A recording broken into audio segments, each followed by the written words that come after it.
Ketua Umum Dewan Pimpinan Pusat Pemuda Batak Bersatu PBB Lambok Sihombing langsung melantik pengurus DPD Pemuda Batak Bersatu Sumatera Utara yang diketuai oleh Dolok Martin Siahaan masa jabatan 2020-2025 di Hotel Emerald Medan Jumat siang.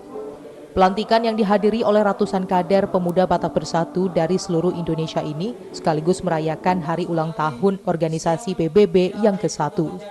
Turut dihadiri langsung Gubernur Sumatera Utara Edi Rahmayadi, Kapolda Sumut, serta Pangdam 1 Bukit Barisan.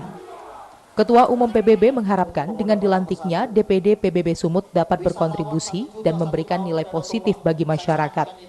Gubernur Sumut juga berpesan kepada pemuda Batak Bersatu agar dapat meningkatkan pariwisata terutama di kawasan Danau Toba, serta menargetkan 1 juta pengunjung dalam 1 tahun. Diketahui, organisasi Pemuda Batak Bersatu pada saat ini sudah ada di 21 provinsi di Indonesia, serta 4 DPD di luar negeri, di antaranya Amerika Serikat, Malaysia, Taiwan, dan Hong Kong. Pemuda Batak Bersatu itu berdiri tanggal 8 Oktober 2019, jadi ini ulang tahun yang pertama. Jadi kita combine acaranya di pelantikan sekaligus ulang tahunnya.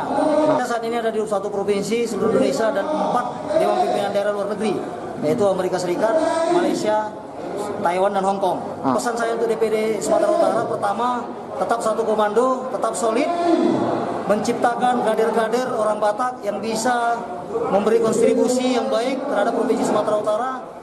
Selain pelantikan pengurus DPD PBB Sumatera Utara dan hari ulang tahun organisasi PBB ke-1, Ketua DPP PBB juga melantik sebanyak 12 DPC PBB di Sumatera Utara, serta pemberian cindramata kepada pendiri dan Dewan Pembina PBB, serta kepada Gubernur, Kapolda Sumut, dan Pangdam 1 Bukit Barisan. Pemuda Batak Bersatu, satu jiwa.